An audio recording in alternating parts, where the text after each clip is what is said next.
Certainement, comme moi, vous avez fait l'expérience de rencontrer quelqu'un qui se vantait.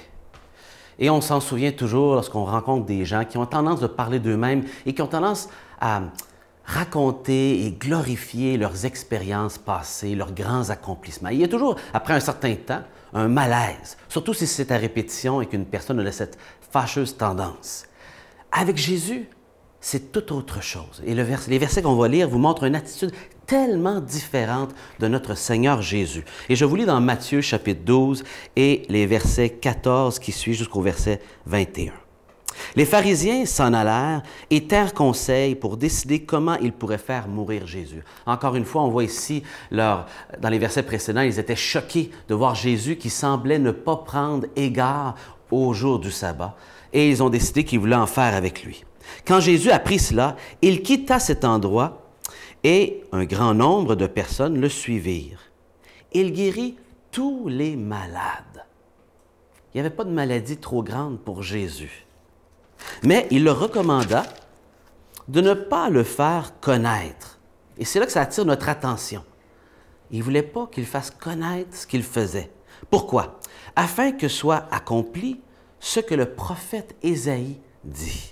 Et c'est des paroles qui sont prises dans Ésaïe chapitre 42 et les premiers versets de ce chapitre. Des chapitres qui, dans le livre d'Ésaïe, sont consacrés à parler du Messie à venir et d'annoncer un message d'espoir pour les Juifs, il y a de cela 700 ans avant Jésus-Christ.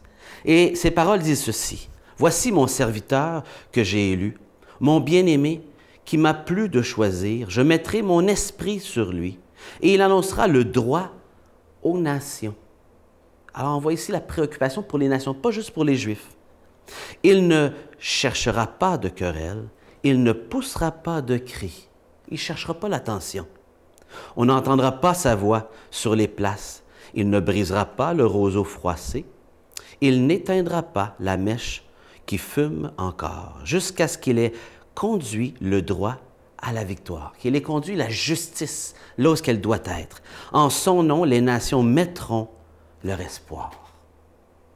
Et donc, on a Jésus ici qui, contrairement à l'être humain, demande ici dans une situation particulière, et il ne fera pas toujours cela, mais à ce point-ci, il ne veut pas que s'emballent les gens de ce que Jésus fait.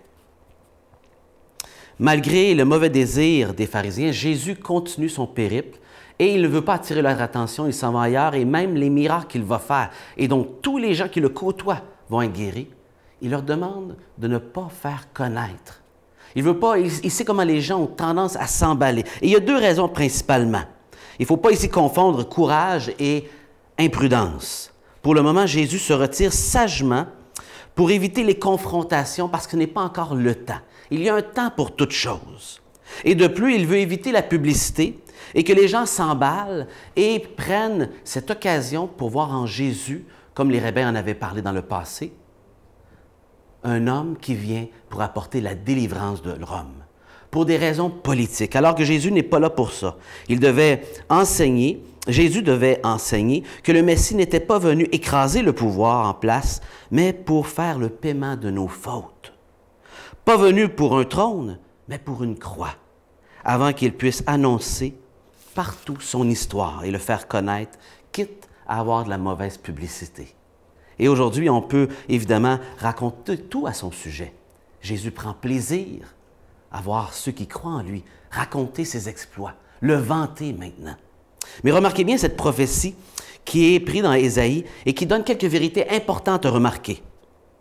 Et premièrement, c'est l'image qui est tout l'opposé de ce que les rabbins annonçaient au premier siècle. Il annonce aux nations ce qu'est la justice, premièrement, et donc cette préoccupation des nations que les Juifs avaient complètement oubliée. Ils oubliaient ces gens qu'ils appelaient les maudits non-juifs. Il ne sera pas vu et entendu à crier et chercher l'attention des gens. Non, il y a un temps pour toute chose. Et le mot utilisé ici pour crier, c'est comme le cri d'un aboiement de chien. Ce n'est pas positif ici. Pas public. Et en plus, on dit qu'il n'écrasera pas le roseau froissé. C'est-à-dire qu'il n'est pas venu pour décourager, mais il est venu pour encourager, pour nous relever de notre faiblesse. Et en lui, on dit, les non-juifs, les païens auront l'espoir. Il est venu apporter un message d'espoir pour vous et moi. L'autorité de Jésus se manifeste discrètement et avec la douceur d'un serviteur, tellement différent de ceux qui se vantent et cherchent l'attention. Dans la justice, il n'est pas écrasant, mais s'exprime avec amour et bonté.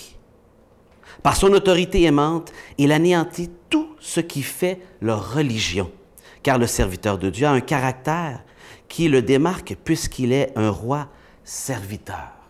Et il s'adapte toujours à son auditoire. À cet auditoire qui est humble, Jésus parle avec douceur. À cet auditoire faible, il encourage, il relève. À celui qui manque d'espoir, il donne de l'espoir. Mais à ceux qui étaient orgueilleux, comme les pharisiens, qui étaient arrogants, qui se pensaient autosuffisants et merveilleux, il rentre dedans. Et pour la majorité d'entre nous, bien, ce message est important. Un homme doux et aimant pour vous et moi. Passez une belle journée.